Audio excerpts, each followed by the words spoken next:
ರಾಜ್ಯದ ಪ್ರತಿಪಕ್ಷವಾದಂತಹ ಬಿಜೆಪಿ ತನ್ನ ನಿಲುವನ್ನು ಬಹಳ ಸ್ಪಷ್ಟವಾಗಿ ಹೇಳ್ತಾ ಇದೆ. ನಾವು ಧರ್ಮದ ಪರವಾಗೇ ನಿಲ್ತೇವೆ, ಧರ್ಮಸ್ಥಳವನ್ನು ಉಳಿಸುವಂತಹ ಕೆಲಸ ಮಾಡ್ತೇವೆ ಅಂತ. ಹೀಗಾಗಿ ಇವತ್ತು ಕೂಡ ಬಿಜೆಪಿ ನಾಯಕರು ಧರ್ಮಸ್ಥಳದಲ್ಲಿ ಯಾತ್ರೆಯನ್ನು ಹಮ್ಮಿಕೊಂಡಿದ್ದಾರೆ. ಜೊತೆಗೆ ಧರ್ಮಸ್ಥಳದ ಮೇಲಿನ ಅಪಪ್ರಚಾರಕ್ಕೆ ಇಂದು ಇತಿಶ್ರೀ ಹಾಡಬೇಕು ಅಂತ ಅಶ್ವವೇಗ ನ್ಯೂಸ್ಗೆ ಬಿಜೆಪಿ ರಾಜ್ಯಾಧ್ಯಕ್ಷ ವಿಜಯೇಂದ್ರ ಹೇಳಿಕೆ ಕೊಟ್ಟಿದ್ದಾರೆ.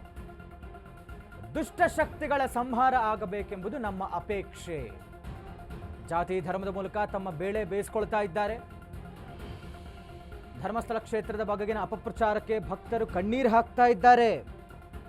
ಅದಕ್ಕೆ ಇತಿಶ್ರೀ ಹಾಡಲು ನಾವು ಧರ್ಮಸ್ಥಳ ಚಲೋವನ್ನು ಹಮ್ಮಿಕೊಂಡಿದ್ದೇವೆ. ಇದೆಲ್ಲಕ್ಕೂ ಕೂಡ ಈ ಅಪಪ್ರಚಾರಕ್ಕೆ ಇತಿಶ್ರೀ ಹಾಡಬೇಕು ಅಂತ ಅಶ್ವವೇಗ ನ್ಯೂಸ್ಗೆ ಬಿಜೆಪಿ ರಾಜ್ಯಾಧ್ಯಕ್ಷ ವಿಜಯೇಂದ್ರ ಹೇಳಿಕೆ ಕೊಟ್ಟಿದ್ದಾರೆ. ಅಶ್ವವೇಗ ನ್ಯೂಸ್ ಜೊತೆ ಮಾತನಾಡೋದಕ್ಕೆ ಬಿಜೆಪಿ ರಾಜ್ಯಾಧ್ಯಕ್ಷರಾಗಿರುವಂತಹ BY ವಿಜೇಂದ್ರ ಅವರಿದ್ದಾರೆ. ಅವರೊಟ್ಟಿಗೆ ಮಾತಾಡಿಸ್ತಾ ಹೋಗೋಣ. ಈಗಾಗಲೇ ಸರ್, ಧರ್ಮಸ್ಥಳ ವಿಚಾರದಲ್ಲಿ ಸಾಕಷ್ಟು ಷಡ್ಯಂತ್ರ ನಡೆದಿದೆ ಅಂತ ಮೊದಲನೇ ದಿನದಿಂದ ಕೂಡ ಬಿಜೆಪಿ ಆರೋಪ ಮಾಡ್ತಿದೆ. ಮತ್ತೆ ಬಿಜೆಪಿ ಧರ್ಮಸ್ಥಳ ಚಲೋ ಕೂಡ ಮಾಡಿತ್ತು. ಇವತ್ತು ಬೃಹತ್ ಸಮಾವೇಶವನ್ನು ಇಟ್ಕೊಂಡಿದೆ. ಏನ್ ಸಂದೇಶ ರವಾನೆ ಮಾಡೋದಕ್ಕೆ ಇವತ್ತು ಬೃಹತ್ ಸಮಾವೇಶ ಅಂತ ಸರ್? ಧರ್ಮಸ್ಥಳ ವಿಚಾರದಲ್ಲಿ ಷಡ್ಯಂತ್ರ ನಡೀತಾ ಇದೆ ಅಂತೇಳಿ ಕೇವಲ ಭಾರತೀಯ ಜನತಾ ಪಾರ್ಟಿ ಅಲ್ಲ, ಶ್ರೀ ಕ್ಷೇತ್ರದ ಕೋಟ್ಯಾಂತರ ಭಕ್ತರಿಗೂ ಕೂಡ ಇದು ಮನವರಿಕೆ ಆಗಿದೆ. ಮುಸುಕುದಾರಿಯ ಮುಖವಾಡ ಕಳಚಿರ್ತಕ್ಕಂಥದ್ದು ಒಂದು ಭಾಗ ಆದರೆ, ಈ ಮುಸುಕುದಾರಿಯ ಹಿಂದಿರ್ತಕ್ಕಂಥ ದುಷ್ಟಶಕ್ತಿಗಳ ಸಂಹಾರವೂ ಕೂಡ ಆಗಬೇಕು. ಯಾರ್ಯಾರು ಇದರಿಂದ ಇದ್ದಾರೆ ಇದೆಲ್ಲದೂ ಕೂಡ ಬಹಿರಂಗ ಆಗಬೇಕು. ಹಾಗಾಗಿ ಇವತ್ತು ಭಾರತೀಯ ಜನತಾ ಪಾರ್ಟಿ ನಾವು ಧರ್ಮಸ್ಥಳ ಚಲೋ, ಇವತ್ತು ಪಕ್ಷಾತೀತ ಕರೆಯನ್ನು ಕೊಟ್ಟಿರ್ತಕ್ಕಂಥದ್ದು ಭಾರತೀಯ ಜನತಾ ಪಾರ್ಟಿ ಅಲ್ಲ, ಎಲ್ಲ ಜಾತಿ ಎಲ್ಲ ಧರ್ಮದ ಜನರು ಕೂಡ ರಾಜ್ಯದ ಮೂಲೆ ಮೂಲೆಯಿಂದ ಬರ್ತಾ ಇದ್ದಾರೆ. ಕೇವಲ ರಾಜಕೀಯ ಲಾಭಕ್ಕಷ್ಟೇ ಧರ್ಮಸ್ಥಳ ಚಲೋ ಮಾಡ್ತಿದೆ ಬಿಜೆಪಿ ಅಂತ ಕಾಂಗ್ರೆಸ್ನವರ ಆರೋಪ ಇದೆ ಸರ್.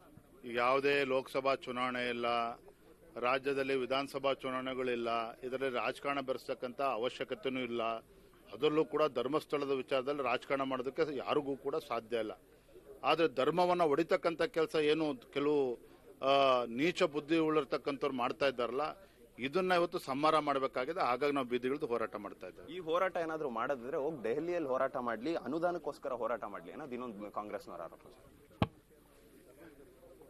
ಯಾವ ರೀತಿ ರಾಜ್ಯದಲ್ಲಿ ಭ್ರಷ್ಟಾಚಾರ ನಡೀತಾ ಇದೆ, ಲೂಟಿ ಹೊಡಿತಾರೆ, ಎಲ್ಲ ರಾಜ್ಯದ ಜನ ನೋಡ್ತಾ ಇದ್ದಾರೆ. ಈ ಶ್ರೀ ಕ್ಷೇತ್ರದಲ್ಲಿ ಆ ವಿಚಾರಗಳು ಬೇಡ, ಮತ್ತೆ ಮಾತನಾಡ್ತೇನೆ ಸರ್. ಈಗಾಗಲೇ ನೀವು ಏನಂತ NIA ನೀಡಬೇಕು ಅಂತ ಆಗ್ರಹ ಮಾಡ್ತಿದ್ದಾರೆ. NIA ನೀಡೋ ಅಗತ್ಯತೆ ಇಲ್ಲ ಅಂತ ಸಿದ್ದರಾಮಯ್ಯ ಅವರು ಕೂಡ ಹೇಳ್ತಿದ್ದಾರೆ ಸರ್.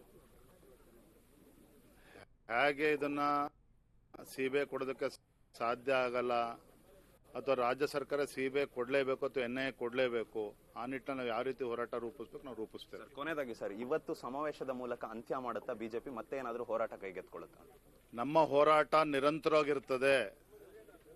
ಧರ್ಮ ರಕ್ಷಣೆಯ ವಿಚಾರದಲ್ಲಿ, ನಮ್ಮ ಸಂಸ್ಕೃತಿ ನಮ್ಮ ಪರಂಪರೆಯನ್ನು ಉಳಿಸ್ತಕ್ಕಂಥ ವಿಚಾರದಲ್ಲಿ, ನಮ್ಮ ಹಿಂದೂ ಕಾರ್ಯಕರ್ತನ ರಕ್ಷಣೆ ಮಾಡ್ತಕ್ಕಂಥ ವಿಚಾರದಲ್ಲಿ ನಮ್ಮ ಹೋರಾಟ ಯಾವತ್ತೂ ಕೂಡ ನಿಲ್ಲೋದಿಲ್ಲ, ನಿರಂತರವಾಗಿ ನಡೀತಾ ಇರ್ತದೆ. ಇದಾಗಿತ್ತು ಬಿಜೆಪಿ ರಾಜ್ಯಾಧ್ಯಕ್ಷರಾಗಿರುವಂತಹ BY ವಿಜೇಂದ್ರ ಅವರ ಮಾತುಗಳು. ಕ್ಯಾಮರಾ ಪರ್ಸನ್ ಗಂಗಾಧರ್ ಜೊತೆ ಓಂ ವಿವೇಕ್, ಆದಿತ್ಯ ಕಾರ್ಲೇಕರ್, ಅಶ್ವವೇಗ ನ್ಯೂಸ್, ಧರ್ಮಸ್ಥಳ.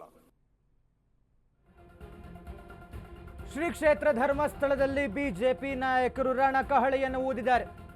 ಷಡ್ಯಂತ್ರ ಪ್ರಕರಣ NIAಗೆ ವಹಿಸುವಂತೆ ಹೋರಾಟವನ್ನು ಮಾಡ್ತಾ ಇದ್ದಾರೆ. ಧರ್ಮಸ್ಥಳದಲ್ಲಿ ಬಿಜೆಪಿ ನಾಯಕರ ಬೃಹತ್ ಸಮಾವೇಶ ಇವತ್ತು. 1 ಲಕ್ಷ ಕಾರ್ಯಕರ್ತರನ್ನು ಸೇರಿಸಲು ಬಿಜೆಪಿ ಸಕಲ ಸಿದ್ಧತೆ ಮಾಡಿಕೊಂಡಿದೆ.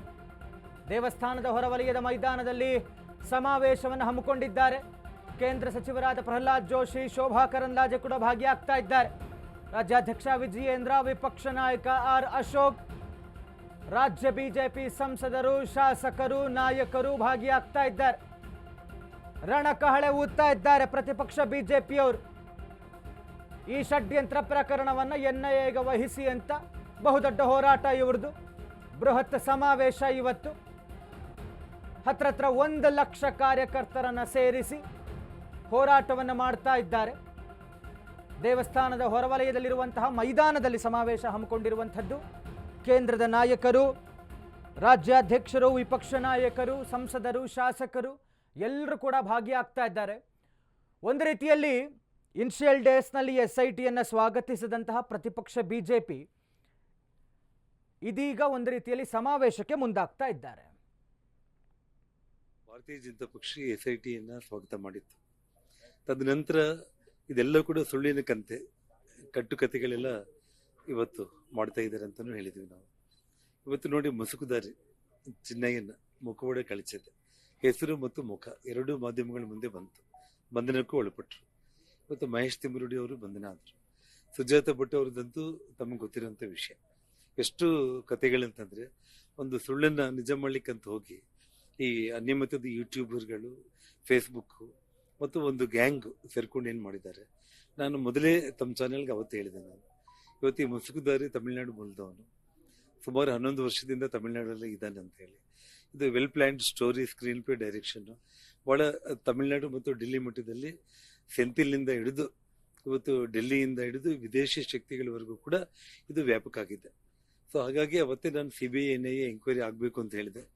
ಹಾಗಾಗಿ ಇವತ್ತು ಭಾರತೀಯ ಜನತಾ ಪಕ್ಷ ನಮ್ಮ ದೇಶದಲ್ಲಿ ಇವತ್ತು ನಮ್ಮ ಸನಾತನ ಧರ್ಮಕ್ಕೆ ಏನೇ ಒಂದು ಕಳಂಕ ಬಂದರೂ ಕೂಡ ಇಂಥ ಪುಣ್ಯಕ್ಷೇತ್ರಗಳ ವಿಚಾರದಲ್ಲಿ, ಅದು ತಿರುಪತಿ ಆಗಿರ್ಬೋದು, ಶಬರಿಮಲೆ ಆಗಿರ್ಬೋದು, ಇವತ್ತು ನಮ್ಮ ರಾಜ್ಯದ ಧರ್ಮಸ್ಥಳ ಆಗಿರ್ಬೋದು, ಸೊ ಅಂಥ ಕಳಂಕ ಬಂದಾಗ ನಮ್ಮ ಧರ್ಮಕ್ಕೆ ಏನಾದರೂ ತೊಂದರೆ ಆಗುತ್ತೆ ಅಂದರೆ ಪಕ್ಷ ಇವತ್ತು ಕೂಡ ಒಂದು ರಾಷ್ಟ್ರೀಯತೆಯನ್ನು ನಂಬಿಕೊಂಡು ಸನಾತನ ಧರ್ಮಕ್ಕೆ ರಕ್ಷಣೆ ಕೊಡುವಂಥ ಒಂದು ವಿಚಾರದಲ್ಲಿ ಪ್ರತಿಯೊಬ್ಬ ಭಾರತೀಯ ಜನತಾ ಪಕ್ಷ ಕಾರ್ಯಕರ್ತರು ಕೂಡ ಮುಂದೆ ಇರ್ತಾರೆ.